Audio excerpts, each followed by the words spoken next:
تمام مومنین کو یا علی العظیم مدد، عظمت امام زمانہ آیت اللہ العظمیٰ رہبر معظم امام حق مولا رضا جل جلالہ نے فرمایا: اللہم صلی علی محمد و آل محمد۔ جب مہدی جل جلالہ ظہور کریں گے تو وہ بیت اللہ یعنی کعبہ کو اپنے حقیقی مقام پر واپس لائیں گے، یعنی کہ کعبہ جو ہے وہ اپنے اصل مقام پر ابھی نہیں موجود، وہ حجرہ اسود کو دوبارہ لائیں گے، وہی حقیقی کتاب اللہ کو سامنے لائیں گے جس کو ظالمین نے بھلا دیا ہوگا۔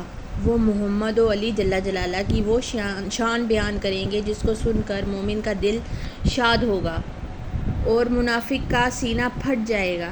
جناب مہدی جل جلالہ کے سب سے بڑے دشمن وہ لوگ ہوں گے جو اس زمانے میں خود کو علماء کہلواتے ہوں گے۔ بقیت اللہ کے دشمنوں کی اکثریت ایسے لوگوں کی ہوگی جو خود کو مسلمان کہتی ہوگی۔ مہدی جل جلالہ کے اصحاب میں دولت مند لوگ کم ہوں گے اور بظاہر مفلس و غریب لوگ زیادہ ہوں گے۔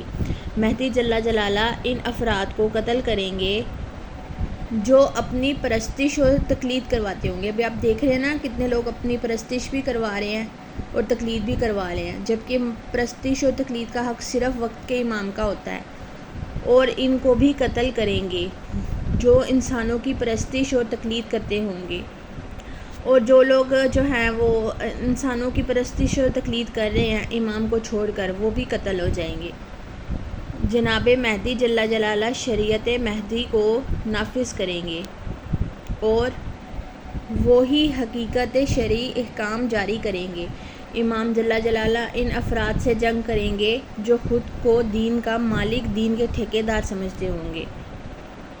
وہ اپنی مرضی کی باتیں دین میں شامل کرتے ہوں گے۔ ابھی کتنے مجتہد ملا اور عالم بیٹھے ہوئے ہیں جو دین میں اپنی مرضی کی باتیں شامل کر رہے ہیں، ان کو بھی امام جو ہیں وہ قتل کر دیں گے۔ مہدی ان سب کو قتل کر دیں گے جنہوں نے مولا علی جل جلالہ کا حق غصب کیا ہوگا اور ان کو خلیفہ بنایا اور مانا۔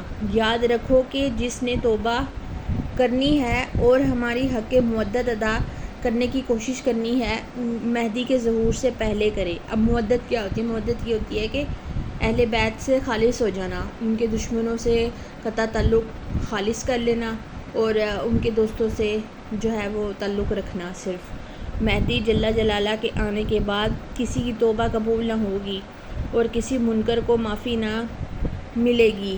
غیب کے سلسلے کو اسی واسطے طولانی کیا جائے گا کہ جس نے توبہ کرنی ہے کر لے۔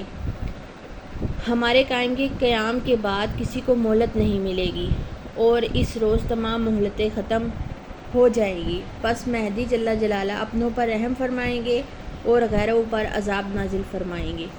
یہ حوالہ ہے۔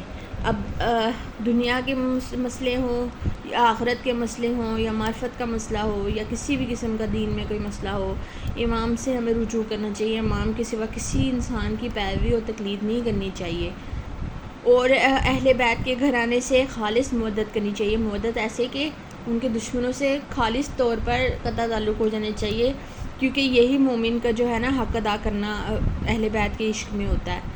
اللہم صلی علی محمد و آل محمد۔